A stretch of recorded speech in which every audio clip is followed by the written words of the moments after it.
దేవుని నామానికి వందనాలు. ఈరోజు దేవుని వాగ్దానం.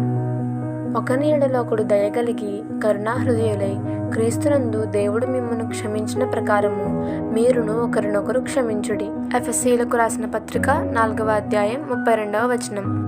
మన జీవితంలో మనల్ని బాధపెట్టిన వాళ్ళు ఉండొచ్చు, మాటలతో కానీ పనితో కానీ గాయపరిచిన వాళ్ళు ఉండొచ్చు. అలాంటి వాళ్ళని దేవుడు మనల్ని ఏం చేయమన్నారో తెలుసా? క్షమించమన్నారు. క్షమించడం అనేది మన హృదయంలో ఉన్న బరువును వదిలేయడం. మన కోసం యేసయ్య శిలువ మీద మన పాపాలను ఆయన మీద వేసుకుని మనల్ని శుద్ధులను చేసి క్షమించారు. మనలాంటి ఘోరమైన పాపాలనే క్షమించారు కదా మన దేవుడు. అలాంటిది మనం ఈ లోకంలో ఉన్న మనుషులను క్షమించలేమా? మన కోపాన్ని పెంచుకున్నట్టే దేవుడు మన మీద పెంచుకుంటే ఏమైపోతామో ఆలోచించండి. క్షమించడం బలహీనత కాదు, అది క్రీస్తు ప్రేమను చూపించే శక్తి. God bless you.